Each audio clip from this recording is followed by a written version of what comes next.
Irmãos e filhos no Senhor, nós estamos ainda no primeiro dia do Tríduo Pascal. O nosso Salvador entregou-se por amor ao Pai, e neste amor ao Pai, por amor a nós, até a morte e morte de cruz. Tendo amado os seus que estavam no mundo, dizia ontem na ceia do Senhor o Evangelho, tendo amado os seus que estavam no mundo, amou-os até o extremo, amou-os até o fim. E por isso entregou-se ontem no rito da ceia, hoje na dor da cruz. É uma só entrega de amor, tão grande, tão misteriosa, tão potente, tão eficaz, tão sublime, que naquele rito da ceia, o Senhor deixou feita Eucaristia, esta entrega para sempre. Pois bem, mas que custo teve esta entrega?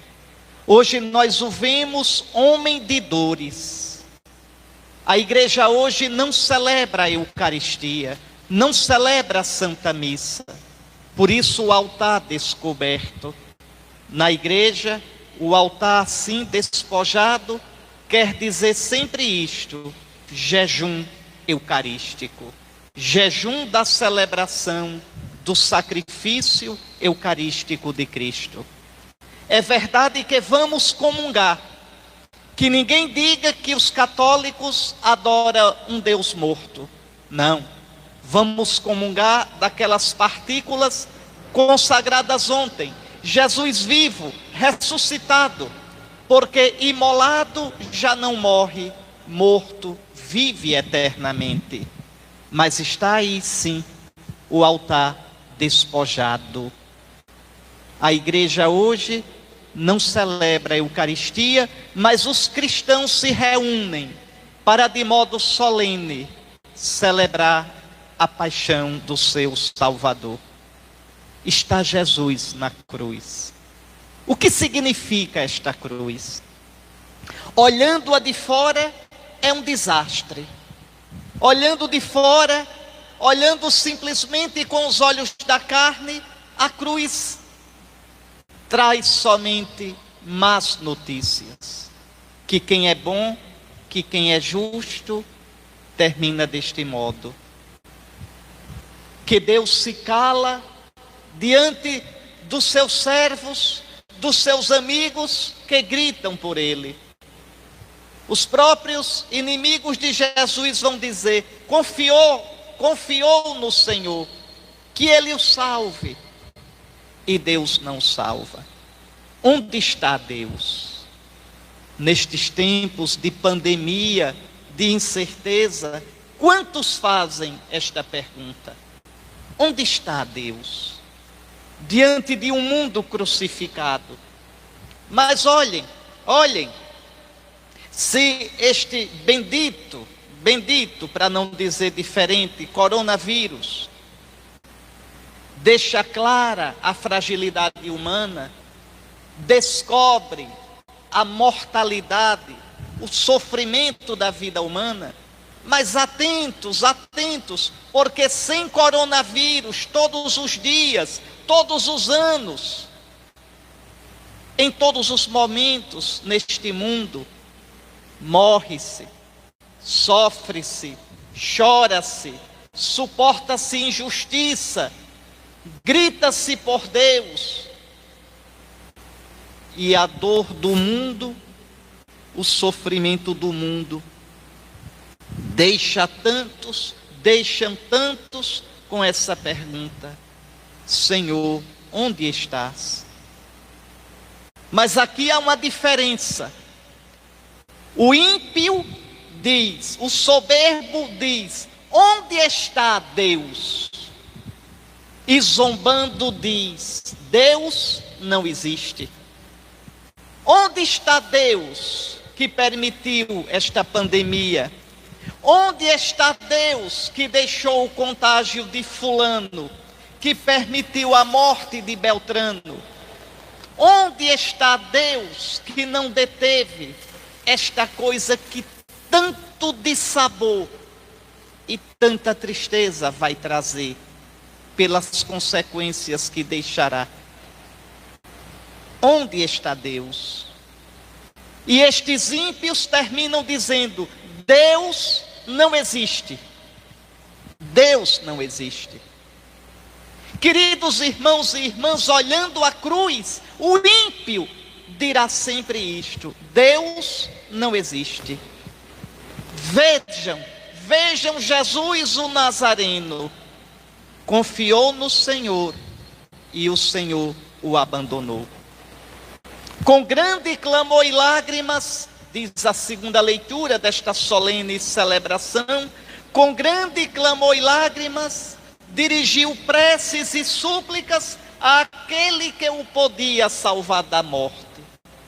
Pai, se este cálice puder passar sem que eu o beba. E parece que o Senhor não ouviu. Para que serve um Deus assim, que não ouve, que não age, que se mostra impotente, inoperante? Esta é a visão do ímpio, do soberbo. Qual é o defeito desta visão? Crendo somente na sua razão, vendo tudo somente à sua medida, se as coisas não se encaixam naquilo que ele espera e pensa e calcula e imagina de Deus, um Deus feito da cabeça dele, na medida dele, para a comodidade dele, ele dirá: Deus não existe. De fato, este Deusinho sob medida, este Deusinho bonzinho, mansinho, docinho, domesticadozinho, este Deus não existe. Não existe.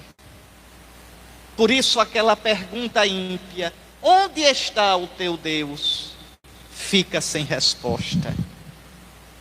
Mas aquele que crê, aquele que teme a Deus, aquele que nele espera, olhando o crucificado e olhando as crucifixões e os crucificados do mundo, da vida, olhando agora esta pandemia, dizem: Senhor, onde estás? É bem diferente. Vejam, pergunta sofrendo, pergunta também chorando, mas pergunta rezando. Não é a pergunta ímpia do escárnio, mas a pergunta humilde da oração: Senhor, onde estás? Senhor, por que permites? Senhor, por que é assim? Olhem a cruz. Esta pergunta está nesta cruz desta sexta-feira. E a gente somente com a nossa razão jamais encontrará a resposta. É por isso que os cristãos se reúnem hoje para ouvir a palavra de Deus, porque só à luz da palavra de Deus a gente encontra a resposta para o mistério da cruz e das cruzes da vida. São Paulo diz: era Deus que em Cristo reconciliava o mundo consigo. A Escritura diz: Deus amou tanto o mundo que entregou o seu Filho, para que todo aquele que nele crê não pereça, mas tenha a vida eterna. Sim, na cruz está o homem de dores, Jesus nosso Senhor, o Filho amado, que sem explicar o sofrimento, toma sobre si todos os sofrimentos do mundo. A primeira leitura desta celebração disse isto, falando do servo sofredor. Ele tomou sobre si as nossas dores. Ele carregou-se com as nossas iniquidades. O castigo que nos dá a paz caiu sobre ele. Pelas suas chagas fomos curados. Nessa cruz está esta pandemia. Nesta cruz estão todas as epidemias, endemias, pandemias da história humana. Nesta cruz está a maior de todas as pandemias, o pecado, a soberba humana, a autossuficiência do homem que pensa ser igual a Deus. Está ali, neste homem de dores, Deus se compadece, padece com a humanidade. Nesse homem de dores, nosso Deus diz na nossa dor: eu não estou distante, eu sei a vossa dor, eu conheço o vosso sofrimento, crede em mim, confiai em mim, abri-vos para mim. Neste momento triste para a humanidade, neste momento em que nós os crentes, nós os cristãos, hoje somos obrigados a celebrar a paixão do Salvador com as igrejas fechadas. Neste momento, toda a humanidade deveria pensar. Ao invés de praguejar dizendo onde está Deus, dizer: Senhor, socorre-nos, porque somos frágeis. Senhor, socorre-nos, porque a nossa vida sem Ti não tem um sentido. Não tem. Hoje eu vi uma fotografia em Nova York, nos Estados Unidos, uma vala comum aberta pelos tratores e sepultando-se as pessoas que não tinham parentes, que ninguém sabia quem são, que não tem como pagar funeral. Uma coisa que a gente pensou que não viria mais. Sepultadas, ali ninguém saberá nunca o nome delas, a história delas. Sem Deus, isso é absurdo.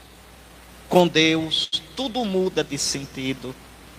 O Senhor sabe o nome de cada um daqueles, a história de cada um daqueles, o sentido da vida de cada um daqueles, e os acolhe se eles foram abertos para a salvação. Eis, diante de Deus, tudo ganha novo sentido. Queridos irmãos e filhos, olhemos este crucificado. O homem de dores, ele é o Filho de Deus. Ele é um com o Pai e o Espírito Santo. Eterno, entrou no nosso tempo. Glorioso, se fez servo na nossa história. Senhor, veio para servir. Como Deus é solidário conosco. Que nesta sexta-feira santa, olhando para o crucificado, a igreja inteira e cada um de nós saiba que Deus sofre conosco, que Deus não é insensível às nossas dores e que no seu Filho toda dor humana, toda lágrima humana, todo sofrimento humano, todo medo humano é assumido, redimido e transformado em caminho de salvação. Senhor Jesus Cristo, erguido na cruz, nas tuas mãos colocamos a humanidade. Nas tuas mãos, ó homem de dores, colocamos a inteira igreja tua. Nas tuas mãos colocamos a nossa pátria, o nosso estado, a nossa família, aqueles aos quais amamos. Nas tuas mãos nós colocamos a nossa vida. Ajuda-nos, Senhor Jesus, a manter os olhos fixos em Ti, o coração unido ao Teu, numa total entrega de confiança ao Pai, que se passa pela cruz, se chega até a morte, não permanece na cruz nem na morte, mas vai desembocar na plenitude da vida, na ressurreição, na glória eterna. Nós vos adoramos, Santíssimo Senhor Jesus Cristo, e vos bendizemos. Por